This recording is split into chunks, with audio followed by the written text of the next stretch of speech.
Baik, Assalamualaikum warahmatullahi wabarakatuh. Perkenalkan, nama saya Arya Fadil Akbar, NIM 224040061. Di sini saya ingin menjelaskan mengenai pajak penghasilan pasal 21 untuk menyelesaikan tugas UTS dari Bapak dosen pengampu, yaitu Bapak Ananda Anugrah Nasution.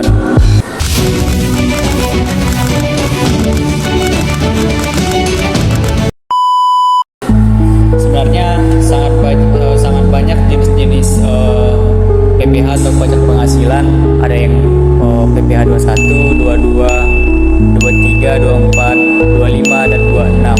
Tapi saya di sini lebih terfokus kepada PPh 21 atau pajak penghasilan 21. Saya mulai dari dasar-dasarnya dulu, dasar-dasar perpajakan. Dimana dari pertama, definisi dan unsur pajak. Definisi pajak menurut Undang-Undang Republik Indonesia Nomor 6 Tahun 1983 tentang Ketentuan Umum dan Tata Cara Perpajakan, sebagaimana telah beberapa kali diubah. Terakhir dengan Undang-Undang Nomor 6 Tahun 2023, penetapan peraturan pemerintah, Undang-Undang Pasal 1 Angka 1 berbunyi pajak adalah kontribusi wajib kepada warga negara yang terutang oleh orang pribadi ataupun badan, di mana orang pribadi individual, sedangkan badan itu baik seperti perusahaan maupun bisnis lainnya. Sementara itu, menurut Profesor Dr. Rohmat Sumitro SH, pajak itu ialah iuran rakyat kas negara berdasarkan undang-undang dengan tiada mendapat jasa timbal atau kompensasi ataupun kontratasi yang langsung dapat ditunjukkan dan yang digunakan untuk membayar pengeluaran umum. Dari definisi tersebut dapat kita simpulkan bahwa pajak memiliki unsur-unsur. Yang pertama itu iuran dari rakyat kepada negara, di mana yang berhak memungut pajak hanyalah negara. Iuran tersebut berupa uang dan bukanlah barang. Nah, yang kedua itu berdasarkan undang-undang. Pajak dipungut berdasarkan atau dengan kekuatan undang-undang serta aturan pelaksanaannya. Jadi, pajak ini sudah tertata, sudah tertib di Undang-Undang Dasar Negara Republik Indonesia. Nah, yang ketiga, tanpa jasa timbal atau kontratasi dari negara yang secara langsung dapat ditunjuk. Dalam pembayaran pajak tidak dapat ditunjukkan bahwa adanya kontratasi individual antara individual oleh pemerintah. Dan yang terakhir itu, unsur pajak ini digunakan untuk membiayai rumah tangga negara, yakni pengeluaran negara yang bermanfaat bagi masyarakat luas. Nah, kita lanjut kepada fungsi pajak. Adapun fungsi pajak itu ada dua. Yang pertama itu ada fungsi anggaran, di mana pajak ini berfungsi sebagai salah satu sumber dana bagi pemerintah untuk membiayai pengeluaran. Yang kedua itu adalah fungsi mengatur. Pajak ini berfungsi sebagai alat mengatur atau melaksanakan kebijakan pemerintah dalam bidang sosial dan ekonomi, di mana ini terarah kepada masyarakat. Contohnya, pajak yang tinggi dikenakan terhadap minuman keras, di mana untuk mengurangi konsumsi minuman keras, di mana pajak dari minuman keras itu agak sedikit ditinggikan, di mana mempunyai fungsi agar masyarakat tidak terlalu atau berpikir dua kali untuk membeli barang tersebut atau produk tersebut. Nah, yang kedua itu pajak yang tinggi dikenakan terhadap barang-barang mewah untuk mengurangi gaya hidup yang konsumtif. Yang ketiga itu fungsi stabilitas. Di mana fungsi stabilitas ini, dengan adanya pajak, pemerintah memiliki dana untuk menjalankan kebijakan yang berhubungan dengan stabilitas harga sehingga inflasi dapat dikendalikan. Hal ini bisa dilakukan antara lain dengan jalan mengatur peredaran uang di masyarakat, pemungutan pajak, penggunaan pajak yang efektif juga efisien. Yang keempat itu ada fungsi retribusi pendapatan. Pajak yang sudah dipungut oleh negara akan digunakan untuk membiayai semua kepentingan umum, yaitu sosial, termasuk kita sebagai masyarakat, termasuk juga untuk membiayai pembangunan yang berfungsi dan berguna bagi masyarakat luas, sehingga dapat membuka kesempatan kerja yang pada akhirnya akan dapat meningkatkan pendapatan masyarakat. Setelah kita mengetahui fungsi dari pajak-pajak tersebut, nah kita beranjak kepada syarat pemungutan pajak. Apa sih syarat pemungutan pajak itu? Yang pertama itu adalah pemungutan pajak harus secara adil. Di mana di dalam Pancasila atau ideologi Pancasila juga sudah disebutkan bahwasanya keadilan sosial bagi seluruh rakyat Indonesia. Nah, itu harus adil dan setara. Di mana pengertiannya sesuai dengan tujuan hukum, yakni keadilan, mencapai keadilan, undang-undang maupun pelaksanaan pemungutan pajak haruslah adil. Adil dalam perundang-undangan, diaturannya mengenakan pajak secara umum dan merata, serta disesuaikan dengan kemampuan masing-masing. Jadi pajak ini adil secara merata untuk masyarakat yang miskin, aturan pajaknya ada, yang menengah aturan pajaknya ada, yang kaya juga aturan pajaknya ada. Jadi adil. Yang kedua itu pemungutan pajak harus berdasarkan undang-undang atau syarat yuridis. Di Indonesia, pajak diatur dalam Undang-Undang Dasar 1945 Pasal 23 Ayat 2. Hal ini memberikan jaminan hukum untuk menyatakan keadilan bagi seluruh rakyat Indonesia. Yang ketiga itu tidak mengganggu perekonomian. Pemungutan tidak boleh mengganggu kelancaran kegiatan produksi maupun perdagangan, sehingga tidak menimbulkan kelusuan perekonomian bagi masyarakat. Nah, yang kelima itu ada sistem pemungutan pajak harus sederhana. Sistem pemungutan yang sederhana akan memudahkan dan mendorong masyarakat dalam memenuhi kewajiban perpajakannya sebagai warga negara Indonesia. Syarat ini telah dipenuhi oleh Undang-Undang Perpajakan yang baru. Contohnya itu yang pertama, biaya materai disederhanakan dari 167 macam tarif menjadi 2 macam tarif saja. Yang kedua ada tarif PPN yang beragam, disederhanakan menjadi hanya satu tarif, yaitu 10%. Nah, yang terakhir itu ada pajak perseroan untuk badan ataupun untuk sebuah perusahaan-perusahaan bisnis, di mana pendapatan untuk perseorangan disederhanakan menjadi pajak penghasilan atau PPh yang berlaku bagi badan maupun perseorangan orang pribadi. Lanjut kepada teori-teori yang mendukung pemungutan pajak. Atas dasar apakah negara mempunyai hak untuk memungut pajak? Terdapat beberapa teori yang menjelaskan atau memberikan pemahaman pemberian hak kepada negara untuk memungut pajak teori tersebut. Antara lain ialah teori asumsi.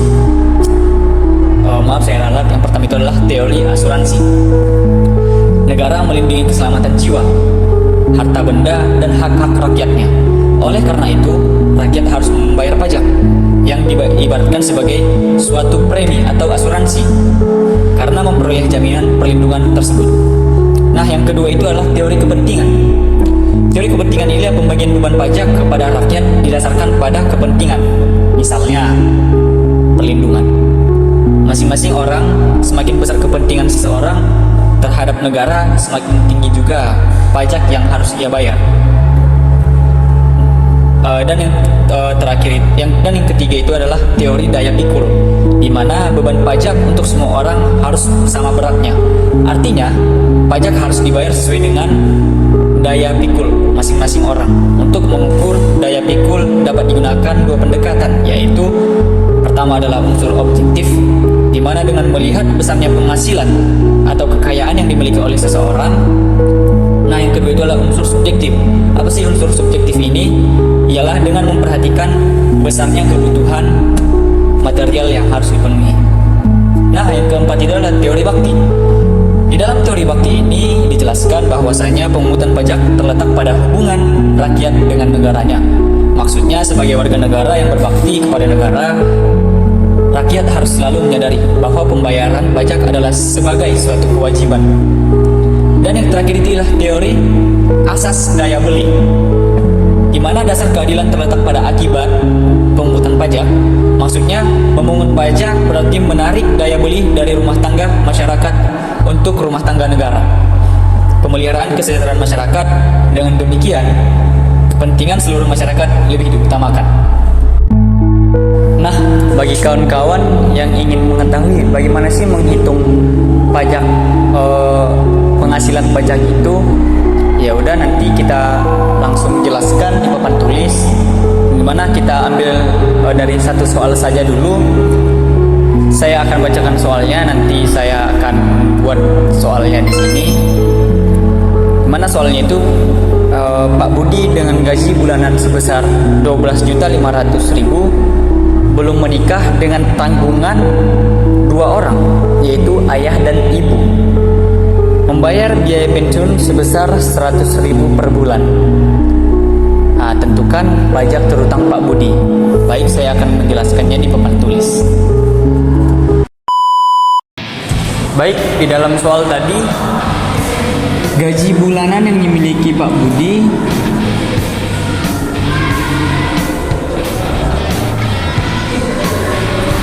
yaitu sebesar 12.500.000.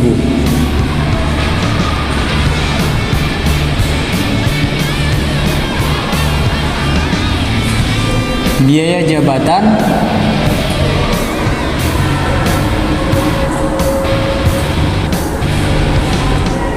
maksimal itu sekitar 500.000.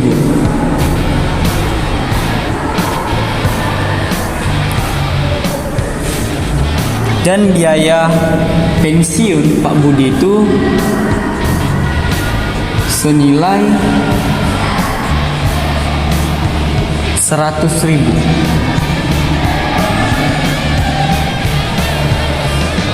Jadi penghasilan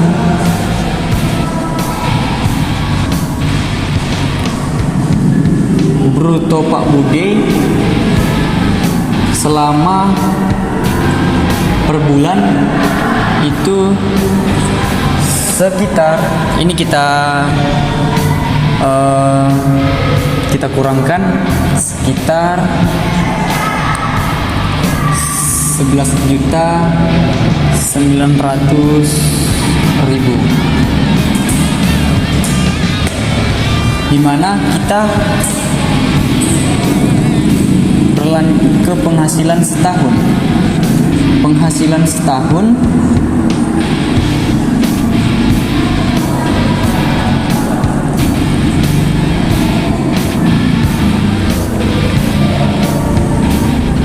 di mana penghasilan per bulan itu Rp 11.900.000 dikalikan selama 12 bulan untuk mencari penghasilan setahun. Nah, itu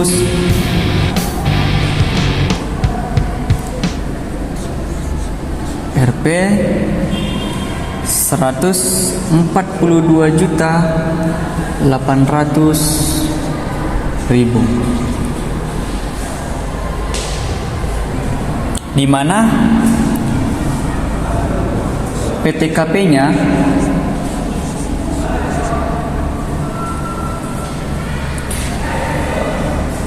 penghasilan terkena pajaknya, di mana dia itu memiliki tanggungan tadi 2. Itu sudah ada tersistematis, di mana tidak ada aturannya. Kalau misalnya satu tanggungan itu berapa biaya yang dikenakan, atau tidak ada tanggungan itu berapa biaya tidak dikenakan gitu. Tadi berarti ternya itu sekitar tidak kawin tapi memiliki tanggungan 2. Itu bernilai sekitar 63 juta.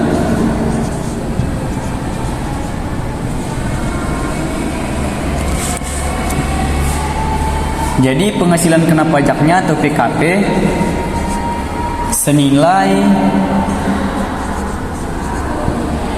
79.800.000.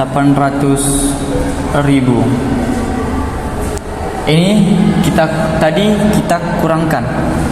Jadi hasil pengurangan dari 140.800.000 dikurangkan dengan 63 juta itu kita mendapatkan PKP, di mana PKP ini penghasilan kena pajak.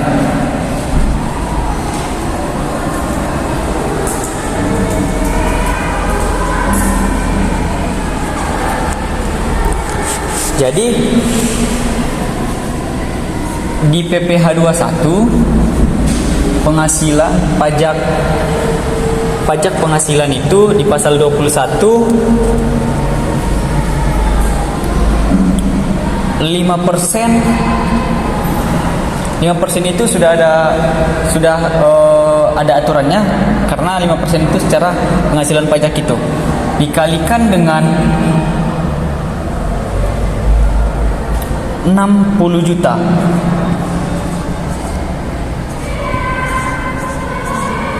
Jadi hasil dari penghasilan kena pajak tadi itu kan sekitar 79.800.000. Jadi di undang-undang pajaknya itu penghasilan 21 ini 79 juta itu dimasukkan kepada kategori 60 juta dulu. Jadi tahap pertama 5%. Jadi 5% itu nilai cakupan pajaknya itu, penghasilan pajaknya itu sekitar 60 juta. Jadi kan masih ada 19.800.000 lagi. Jadi tahap keduanya masuk kepada angka 15%. Dikalikan pengurangan dari 79.800 dikurangkan dengan 60 juta, sekitar 19.800.000.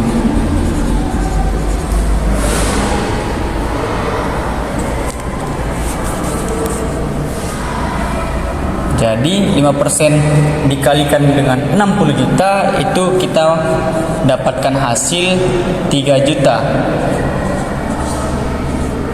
Sedangkan 15% dikalikan 19.800.000 kita mendapatkan hasil sebesar 2.970.000. Nah, lalu ini kita jumlahkan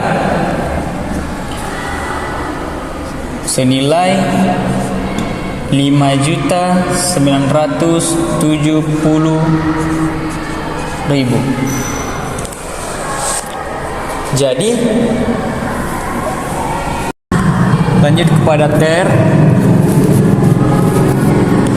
di mana rumus ter ini yaitu PTKP. Rumusnya itu jadi nilainya itu jadi 3%. Nah, lalu dikalikan dengan gaji bulanan. Gaji bulanannya itu tadi yang di awal, gaji bulanan Pak Budi sebesar 12.500.000. Lalu coba kita jumlahkan 3% dikalikan 12.500.000, kita mendapatkan hasil sebesar 375.000 per bulan.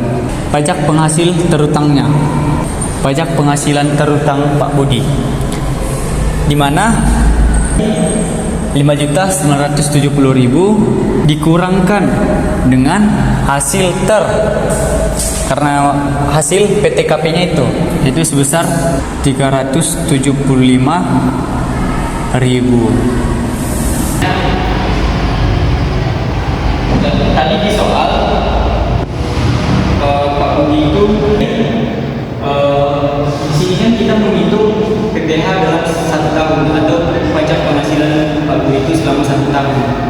Jadi itu kita kalikan dengan 11. Kenapa tidak 12? Karena dalam satu tahun kan 12 bulan.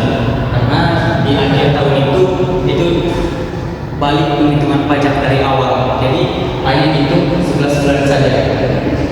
Nah, paling kita gunakan 5.970.000 dikurangkan dengan hasil penjumlahannya kita dapatkan sebesar 4.125.000. Nah, hasilnya itu ialah 1.845.000. Jadi inilah kita dapatkan pajak penghasilan yang akan dibayarkan oleh Pak Budi selama bulan Januari